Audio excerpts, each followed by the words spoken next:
Malaysia শ্রমবাজার ফের বন্ধে প্রবাসীদের উদ্বেগ, ঝুলে গেল ভিসা প্রাপ্ত ৩১,০০০ শ্রমিকের ভাগ্য। সংকট কাটানোর চেষ্টা করছে হাই কমিশন। এমপি আজিম হত্যা তদন্তে নেপালে গোয়েন্দা পুলিশের দল, খুনে জড়িত কাউকেই ছাড় না দেওয়ার হুঁশিয়ারি স্বরাষ্ট্রমন্ত্রীর।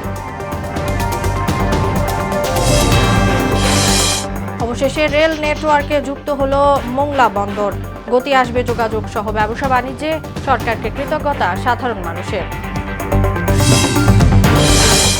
এবং নানা ছলচাতুরির আশ্রয়ে কর ফাঁকি দিচ্ছেন ৫ কোটি ব্যবসায়ী ও বাড়ির মালিক, রাজস্ব বাড়াতে এনবিআরকে উদ্যোগী হওয়ার পরামর্শ।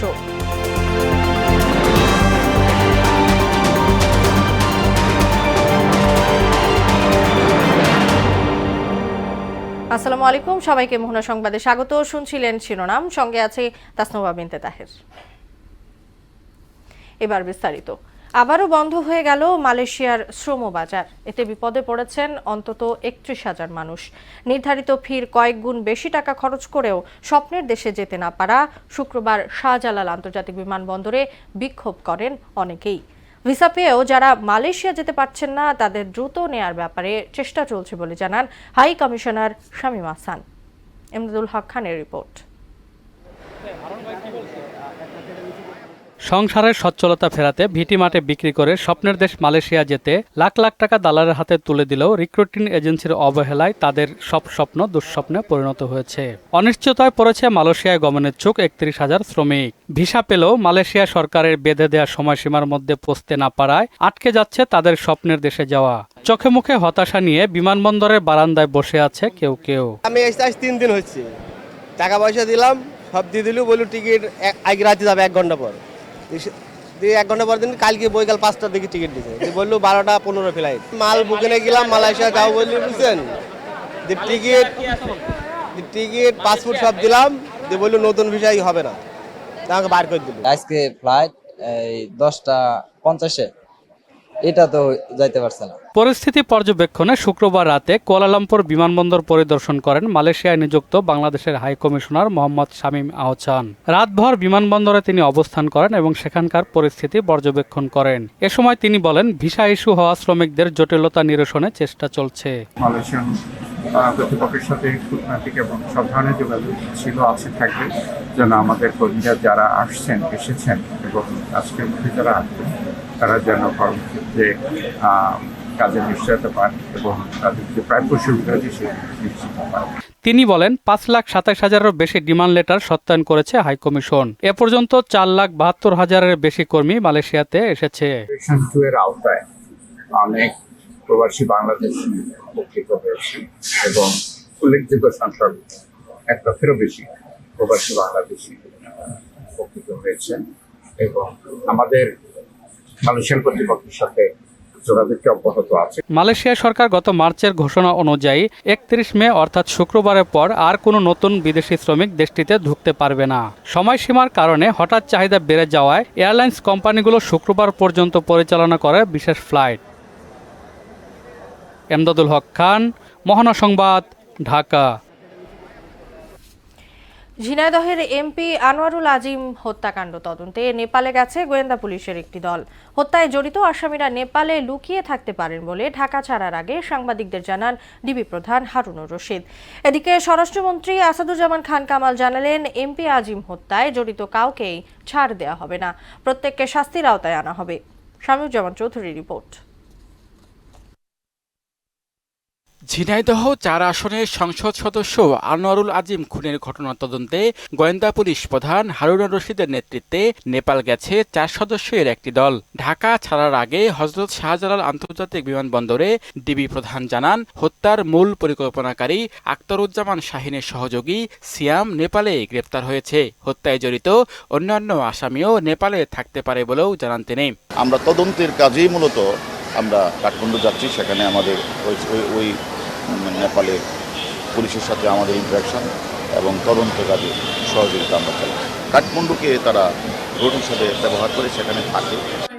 এদিকে ঢাকা বিশ্ববিদ্যালয়ের টিএসসিতে আমাদের বঙ্গবন্ধু শীর্ষক বক্তৃতা প্রতিযোগিতায় স্বরাষ্ট্রমন্ত্রী কথা বলেন এমপি আজিম হত্যার মামলা ও তদন্ত নিয়ে। একজন মাননীয় সংসদ সদস্যকে এইরকম নৃশংসভাবে হত্যা করবে আর মানে আমরা বসে থাকবো এটা তো হইতে পারে না। কাজে আমাদের সমস্ত ধরনের প্রচেষ্টা রয়েছে, যারা নাকি অপরাধী, যারা এই খুন করেছেন কিংবা খুনের সহযোগিতা করছেন তাদেরকে আইন অনুযায়ী তাদের বিচার করা। তার মানে এবং নেপালে যিনি আছেন তাকে ফিরিয়ে আনার জন্য যত ধরনের ব্যবস্থা সেগুলো আমরা করব। সাবেক আইজিপি বেনজির আহমেদকে নিয়ে এক প্রশ্নে তিনি বলেন, কেউ অন্যায় করলে দেশের আইন অনুযায়ী শাস্তি হবে। যদি কেউ অন্যায় করে থাকেন, অন্যায়ভাবে ধন সম্পদ মানে কক্ষিগত করে থাকেন, আমাদের দেশে সেই অনুযায়ী তার বিধান রয়েছে বিচার, এবং সেই অনুযায়ী তার বিচার হবে, সেখানে আমাদের কিছু বলার নেই। এক ব্যক্তির দায় পুরো পুলিশ বাহিনী নেবে না বলেও মন্তব্য করেন স্বরাষ্ট্রমন্ত্রী। কোনো কিছু করে থাকে তার দায় প্রতিষ্ঠান নেয় না। শামীমুজ্জামান চৌধুরী, মহানা সংবাদ, ঢাকা। সাবেক পুলিশ প্রধান বেনজির আহমেদকে সরকার দেশ ত্যাগে সহায়তা করেছে বলে দাবি করেছেন বিএনপি মহাসচিব মির্জা ফখরুল। দলের প্রতিষ্ঠাতা সাবেক রাষ্ট্রপতি জিয়াউর রহমানের মৃত্যুবার্ষিকী উপলক্ষে গাজীপুরে এক অনুষ্ঠানে তিনি বলেন, একটা বেনজির বা একটা আজিজ নয়, হাজারো দুর্নীতিবাজ তৈরি করেছে সরকার। বেনজির আহমেদের সম্পত্তি ক্রোক নিয়ে সরকারের অবস্থান লোক দেখানো বলেও মন্তব্য করেন মির্জা ফখরুল। আমরা যখন চিকিৎসার জন্য বাইরে যেতে যাই, আমরা ভিসা দিয়ে এয়ারপোর্টে গেলে আমাদেরকে 1.5 ঘন্টা 2 ঘন্টা ধরে বসে রাখে। তাকে জামাই আদর করে সিঙ্গাপুর এয়ারলাইন্সে তুলে দিয়েছে যে সেখান দেশ থেকে বেরিয়ে যেতে পারে। এই সরকার হচ্ছে চোরের রাজা বাটপার।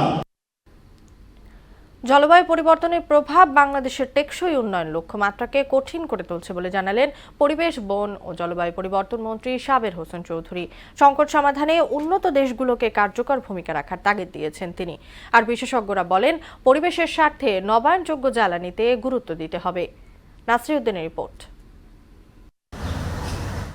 জীবাশ্ম জ্বালানির ব্যবহারে পৃথিবীর উষ্ণায়ন বেড়েই চলছে, যার ফলে ঋতুর অস্বাভাবিক পরিবর্তন সহ ঘূর্ণিঝড়, জলোচ্ছ্বাসের মাত্রা বাড়ছে প্রতি মুহূর্তে। পরিবেশের রুদ্ররূপ ঠেকাতে জ্বালানির ক্ষেত্রে নবায়নযোগ্য শক্তির ব্যবহার নিয়ে চিন্তা করছে বিভিন্ন দেশ। বিকল্প শক্তির অর্থায়ন নিয়ে এক সেমিনারে বক্তারা বলেন, প্রণোদনা দিয়ে হলেও সৌর ও জলবিদ্যুৎ উৎপাদনে মনোযোগ দেওয়া উচিত, এতে জ্বালানি আমদানির পরিমাণও কমবে। দিন দিন জ্বালানি তেলের আমদানির পরিমাণ বাড়ছে, এতে বৈদেশিক মুদ্রায় চাপ পড়ছে, ফলে ভালো বিকল্প হতে পারে নবায়নযোগ্য জ্বালানি। ডিজেল পাম্পগুলোকে ভিন্ন মাত্রায় ব্যবহার করা যেতে পারে, এতে ফসল ভালো হবে, পরিবেশ উন্নয়ন হবে। অনুষ্ঠানে পরিবেশ মন্ত্রী বলেন, দায়ী না হয়েও জলবায়ু পরিবর্তনে ভুক্তভোগী বাংলাদেশ। অভিযোজনে প্রচুর বরাদ্দ রাখতে গিয়ে উন্নয়ন বাধাগ্রস্ত হচ্ছে। আমি কি এখন জলবায়ু পরিবর্তনের সাথে আমি যুদ্ধ করব, নাকি আমি একটা ক্ষুধামুক্ত বাংলাদেশ আমি গড়ে তুলব? এইটা তো কোনো দেশের জন্য এটা কিন্তু ফেয়ার হতে পারে না। সুতরাং আমাদের এই চ্যালেঞ্জগুলি আছে। 2040 সালের মধ্যে নবায়নযোগ্য জ্বালানি থেকে 40% বিদ্যুৎ উৎপাদনের লক্ষ্যমাত্রা নিয়েছে বাংলাদেশ। এখন পর্যন্ত অর্জন মাত্র 4.5%। তারপরও খরচ কম হওয়ায় নবায়নযোগ্য জ্বালানিতে গুরুত্ব দেওয়ার কথা বলেন মন্ত্রী। ডিজেল চালিত যে পাম্পগুলি আছে সেগুলিকে যদি আমরা সোলারে কনভার্ট করতে পারি, আরেকটা হচ্ছে আমাদের যে ওয়াটার বডিগুলো আছে, জলাশয়গুলো আছে, সেখানে যদি আমরা প্যানেল বসিয়ে সোলার উৎপাদন করতে পারি, আমার মনে হয় এই দুটো আমাদেরকে কিন্তু অনেক দূর এগিয়ে নিয়ে। নাসির উদ্দিন, মোহনা সংবাদ, ঢাকা। দীর্ঘ অপেক্ষার পর রেল নেটওয়ার্কে যুক্ত হলো মোংলা বন্দর। শনিবার 600 যাত্রী নিয়ে বেতনা এক্সপ্রেস ট্রেনটি বেনাপোল থেকে ছেড়ে খুলনার মোহাম্মদনগর স্টেশনে এসে মোংলা কমিউটার এক্সপ্রেস নাম নিয়ে বন্দরে এসে পৌঁছায় দুপুর 2টায়। রেলপথটি চালু হওয়ায় সরকারকে কৃতজ্ঞতা জানিয়েছেন এ অঞ্চলের মানুষ। বেনাপোল ও মোংলা প্রতিনিধির তথ্যে আরো জানাচ্ছেন জেসমিন আলম। বেনাপোল খুলনা মোংলা রেলপথ নির্মাণ কাজ শুরু হয় 2016 সালে। 3 বছরের মধ্যে কাজ শেষ করার কথা থাকলেও সময় বাড়ানো হয় 5 দফা। গত বছরের অক্টোবরে প্রকল্পের কাজ শেষ হলে পরের মাসে অর্থাৎ নভেম্বরে ভার্চুয়ালি এর উদ্বোধন করেন বাংলাদেশ ও ভারতের প্রধানমন্ত্রী। উদ্বোধনের 7 মাস পর বেনাপোল মোংলা রেলপথে আনুষ্ঠানিক ট্রেন চলাচল শুরু হয় 1 জুন শনিবার। বাণিজ্যিকভাবে এই মোংলা কমিউটার ট্রেনের বাণিজ্যিকভাবে কার্যক্রম শুরু হলো। রেল চলাচল শুরু হওয়ায় ঢাকার সঙ্গে সহজ হবে মোংলা বন্দরের সাথে যোগাযোগ। এতে কম খরচে আরামদায়ক ভ্রমণ ও চিকিৎসা সহ ব্যবসা বাণিজ্যের কাজে ভারতে যাতায়াত সহজ হবে। বাংলাদেশ স্বাধীনের পর এই প্রথম বেনাপোল থেকে মোংলা ট্রেন যাচ্ছে, আমাদের খুবই ভালো লাগছে, আনন্দিত উৎফুল্ল। বেনাপোল থেকে মোংলা প্রথম যাচ্ছে, সেক্ষেত্রে যাওয়ার অনুভূতিটাও অনেক আনন্দের। প্রথম মোংলায় যাচ্ছি। মোংলা বেনাপোল রুটে ট্রেন ভাড়া ধরা হয়েছে 85 টাকা এবং মোংলা ফুলতলা 45 টাকা। মঙ্গলবার থেকে ছাড়া মোংলা এক্সপ্রেস নামে কমিউটার ট্রেনটি চলবে সপ্তাহে 6 দিন। জেসমিন আলম, মোহনা সংবাদ। নানা ছলচাতুরির মাধ্যমে কর দিচ্ছেন না 2 কোটি ব্যবসায়ী ও 3 কোটি হোল্ডিং ট্যাক্সধারী। সৎ ব্যবসায়ীরা বলছেন, এই 5 কোটি মানুষকে আয়করের আওতায় আনা গেলে কেবল রাজস্বই বাড়বে না, জনগণের ওপর মূল্যস্ফীতির চাপও কমবে। এদিকে পুঁজিবাজারের দুর্দশা কাটাতে ভালো মানের কোম্পানি তালিকাভুক্ত করা উচিত বলে মত দিয়েছেন অর্থনীতিবিদরা। রেজা খানের রিপোর্ট। নতুন সরকারের প্রথম বাজেট উপস্থাপন আগামী 6 জুন। আকার আনুমানিক 8 লাখ কোটি টাকা, যা চলতি অর্থ বছরের চেয়ে 35,115 কোটি টাকা বেশি। আকার বৃদ্ধির হার 4.62%। বাজেটে রাজস্ব আহরণের লক্ষ্যমাত্রা ধরা হচ্ছে 5.5 লাখ কোটি টাকা। চলতি অর্থ বছরে যা ছিল 5 লাখ কোটি টাকা, এর মধ্যে এনবিআর এর আদায় লক্ষ্যমাত্রা হতে পারে 4,80,000 কোটি টাকা। দেশে আয়কর দেওয়ার যোগ্য 2 কোটি ব্যবসায়ী আছেন। এছাড়া 3 কোটি বাড়ির মালিক আয়কর দেন না।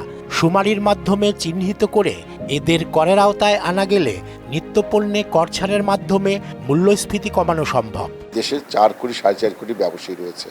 যদি আমরা মনে করি ক্ষুদ্র মাঝারি ব্যবসায়ীদের 2.5 কোটি ব্যবসায়ী বাদ দেই, এই 2 কোটি ব্যবসায়ীকে কেন করের ইনকাম ট্যাক্সের আওতায় আনা হচ্ছে না? দেশে 3 কোটির ওপরে মানুষ হোল্ডিং ট্যাক্স দেয়। সেই ব্যক্তি যখন হোল্ডিং ট্যাক্স দিচ্ছে কিন্তু আয়কর দিচ্ছে না, এইসব ব্যক্তিদেরকে, ব্যবসায়ীদেরকে আমার মনে হয় করের আওতায় নিয়ে আসলে সরকার অধিকারী রাজস্ব পাবে, সাধারণ জনগণের উপরে চাপ কমবে। সংরক্ষণের অভাবে প্রতি বছর 10 লাখ মেট্রিক টন পেঁয়াজ নষ্ট হয়। তাই আমদানি নির্ভরতা কমানো সহ বাজার সহনীয় রাখতে যথাযথ সংরক্ষণ ব্যবস্থা গড়ে তোলা জরুরি। দেশে উৎপাদিত কৃষি পণ্যকে ঠিক কীভাবে সংরক্ষণ করা যায় এবং সহজ উপায়ে ভোক্তাদের কাছে সরবরাহ করা যায়, যাতে ভোক্তারা কম দামে এইসব পণ্যগুলো পায় এবং আমদানি নির্ভরতা যাতে কমানো যায়। পেঁয়াজ প্রতি বছর 10 লক্ষ মেট্রিক টন নষ্ট হয়। তো এই যে আমরা পেঁয়াজ প্রতি বছর ইম্পোর্ট করি এবং উচ্চ মূল্যে করতে হয়। এদিকে শেয়ার বাজারে অস্থিরতা কাটাতে আসন্ন বাজেটে কর ছাড়ের মাধ্যমে ভালো কোম্পানি তালিকাভুক্ত করার তাগিদ দিয়েছেন অর্থনীতিবিদরা। আমরা ভালো কোম্পানি আসে না কেন, আসে না বলতেছি না, আপনি ভালো কোম্পানি আনার জন্য ওগুলো ট্যাক্স রেট কমাই দেন। যেসব প্রতিষ্ঠান বছর শেষে ভালো ডিভিডেন্ড দেয় তাদেরকেও ট্যাক্স হলিডের মাধ্যমে উৎসাহিত করলে ঘুরে দাঁড়াবে পুঁজিবাজার, বলছেন এ বিশেষজ্ঞ। ডিভিডেন্ডকে ট্যাক্স ফ্রি করে দেওয়া একটা লেভেল পর্যন্ত। রেজা খান, মোহনা সংবাদ, ঢাকা। পোশাক শিল্পে সরকারের নীতিগত সিদ্ধান্ত না পেলে 2030 সালের মধ্যে $100 বিলিয়ন রপ্তানি লক্ষ্যমাত্রা অর্জন হবে না বলে জানালেন বিজিএমইএ সভাপতি এস.এম. মান্নান কোচি। রাজধানীর একটি হোটেলে নবনির্বাচিত পরিচালনা পরিষদের সঙ্গে সাংবাদিকদের মতবিনিময় সভায় কথা বলেন তিনি। বৈশ্বিক সংকট আর করোনা মহামারীর কারণে কারখানার সংখ্যা অর্ধেকে নেমে এসেছে জানিয়ে বিজিএমইএ সভাপতি বলেন, সীমাবদ্ধতার মধ্যেও বিশ্ববাজারে বাংলাদেশের শেয়ার প্রায় 8%। আমরা 2030 সালে পোশাক শিল্পে $100 বিলিয়ন রপ্তানি লক্ষ্য নিয়েছি। এই লক্ষ্যে অর্জনের সরকার নীতি সহায়তা আমাদের অত্যন্ত প্রয়োজন। এই সহায়তা না পেলে বাস্তবিকভাবে যদি নগদ সহায়তা প্রত্যাহার করা হয়, নীতি সহায়তা প্রত্যাহার করা হয়, তাহলে আমরা এই টার্গেটে আমরা পৌঁছতে পারবো না। আমাদের একান্ত প্রত্যাশা আমরা শিল্প প্রদত্ত সকল সহযোগিতা অব্যাহত রাখবেন। ব্র্যাক ব্যাংক পিএলসির শেয়ার হোল্ডারদের 2023 সালের জন্য 20% লভ্যাংশ অনুমোদন দিয়েছে, যার 10% নগদ লাভে এবং 10% স্টক ডিভিডেন্ড আকারে বন্টন করা হবে। গত 30 মে ভার্চুয়াল প্ল্যাটফর্মে অনুষ্ঠিত ব্যাংকের 25তম বার্ষিক সাধারণ সভায় এ অনুমোদন দেওয়া হয়। এতে জানানো হয়, ব্র্যাক ব্যাংক 2023 সালে সমন্বিতভাবে 828 কোটি টাকা কর, পরবর্তী মুনাফা এবং 35% প্রবৃদ্ধি অর্জন করে। সভায় ব্যাংকের ব্যবস্থাপনা পরিচালক ও সিইও সেলিমার এফ হোসেন শেয়ার হোল্ডারদের বিভিন্ন প্রশ্নের জবাব দেন। আর চেয়ারপারসন মেহেরিয়ার এম হাসান নানা অর্থনৈতিক সংকট মোকাবেলা করে ব্র্যাক ব্যাংকের শক্তিশালী আর্থিক সক্ষমতার কথা তুলে ধরেন। টি-20 বিশ্বকাপ প্রসঙ্গ। টি-20 বিশ্বকাপ 2024-এ উদ্বোধনী ম্যাচে রোববার ভোর 6:30টায় মুখোমুখি হচ্ছে যুক্তরাষ্ট্র ও কানাডা। এর আগে কখনোই টি-20 বিশ্বকাপে অংশ নেয়নি এই দুই দেশ। বিস্তারিত সাইমন মুবিন পল্লবের প্রতিবেদনে। বেজে উঠেছে বিশ্বকাপের দামামা। রাত পোহালেই পর্দা উঠছে আইসিসি টি-20 বিশ্বকাপের নবম আসরের। এই প্রথম একাধিক দেশে বসছে কোনো টি-20 বিশ্বকাপের আসর। ওয়েস্ট ইন্ডিজ ও যুক্তরাষ্ট্র যৌথভাবে এবারের আসরের আয়োজক। উদ্বোধনী ম্যাচে মুখোমুখি হচ্ছে স্বাগতিক যুক্তরাষ্ট্র ও কানাডা। টি-20 র্যাঙ্কিংয়ে যুক্তরাষ্ট্রের অবস্থান 19 নম্বরে। দেশটিতে মূলত প্রধান খেলা হিসেবে জনপ্রিয় বাস্কেটবল ও বেসবল। ক্রিকেটের অবস্থান তো সেখানে আরও পরে। অথচ যুক্তরাষ্ট্রের ক্রিকেট ইতিহাস অনেক পুরনো। 1884 সালে কানাডার বিপক্ষে ম্যাচ দিয়েই আন্তর্জাতিক অঙ্গনে পা রাখে যুক্তরাষ্ট্র। 2019 সালে টি-20তে স্বীকৃতি পাওয়া যুক্তরাষ্ট্র এখন পর্যন্ত ম্যাচ খেলেছে 28টি, সেখানে জয় পেয়েছে 17টি আর হেরেছে 10টি। টি-20 ক্রিকেটে দলটির বড় সফলতা বাংলাদেশের বিপক্ষে সিরিজ জয়। এ জয়ের মধ্য দিয়ে দলটি আগাম বার্তা দিয়ে রেখেছে নিজ দেশের মাটিতে ঘটাতে পারে বড় কোনো অঘটন। যুক্তরাষ্ট্রের প্রতিবেশী দেশ কানাডার অবস্থা আরও নাজুক। টি-20 র্যাঙ্কিংয়ে দেশটির অবস্থান 23-এ। 2009 সালে প্রথম টি-20 খেলা দেশটি এবারই প্রথম বিশ্বকাপ খেলতে যাচ্ছে।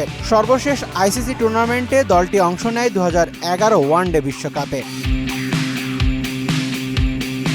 বিশ্বকাপের আগে নিজেদেরকে ঝালিয়ে নিতে মুখোমুখি হয়েছিল দেশ দুটি। 5 ম্যাচের সিরিজে 4-1 ব্যবধানে হেরেছে কানাডা। কানাডা ও যুক্তরাষ্ট্র অধিবাসী ক্রিকেটারদের নিয়ে বিশ্বকাপ দল সাজিয়েছে, তাই বলা যায় নিজেদের সেরা দল নিয়েই বিশ্বকাপ মিশন শুরু করবে তারা।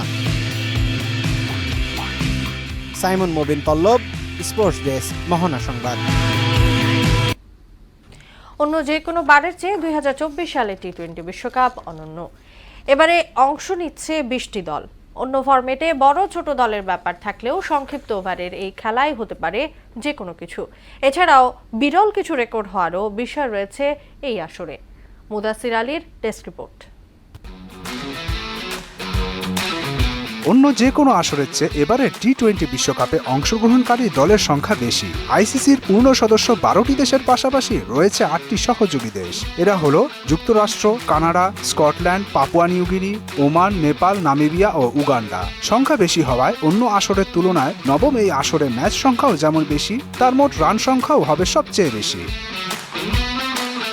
ক্রিকেটে এখন পর্যন্ত একসঙ্গে আইসিসি টেস্ট চ্যাম্পিয়নশিপ, ওয়ানডে বিশ্বকাপ ও টি-20 বিশ্বকাপের শিরোপা জেতার রেকর্ড গড়তে পারেনি কোনো দল। তবে এবারে অস্ট্রেলিয়া যদি শিরোপা জিতে, তারাই হবে একমাত্র সে রেকর্ডধারী দল।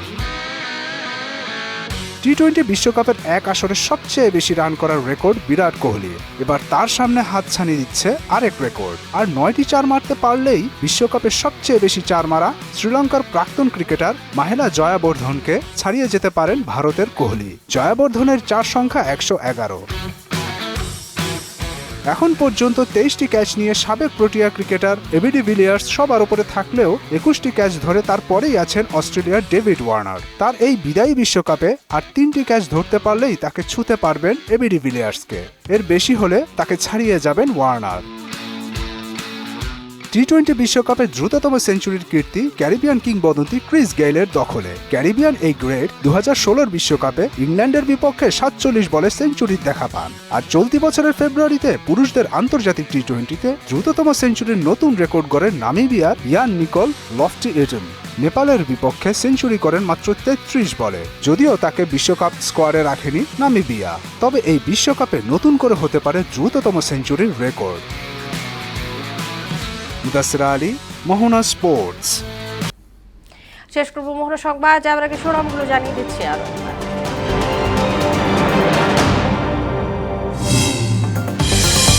মালয়েশিয়া শ্রমবাজার ফের বন্ধে প্রবাসীদের উদ্বেগ। ঝুলে গেল ভিসাপ্রাপ্ত 31,000 শ্রমিকের ভাগ্য। সংকট কাটানোর চেষ্টা করছে হাই কমিশন। এমপি আজিম হত্যা তদন্তে নেপালে গোয়েন্দা পুলিশের দল। খুনে জড়িত কাউকেই ছাড় না দেওয়ার হুঁশিয়ারি স্বরাষ্ট্রমন্ত্রীর। অবশেষে রেল নেটওয়ার্কে যুক্ত হলো মোংলা বন্দর। গতি আসবে যোগাযোগ সহ ব্যবসা বাণিজ্যে। সরকারকে কৃতজ্ঞতা সাধারণ মানুষের। এবং নানা ছলচাতুরির আশ্রয়ে কর ফাঁকি দিচ্ছেন 5 কোটি ব্যবসায়ী ও বাড়ির মালিক। রাজস্ব বাড়াতে এনবিআরকে উদ্যোগী হওয়ার পরামর্শ। এই ছিল মোহনা সংবাদে। পরবর্তী সংবাদ রাত 12টায়। এছাড়া মোহনার সবশেষ খবর জানতে ভিজিট করুন www.mohana.tv। সংবাদ দেখতে পান ফেসবুক ও ইউটিউবেও। এতক্ষণ সঙ্গে থাকার জন্য সবাইকে ধন্যবাদ।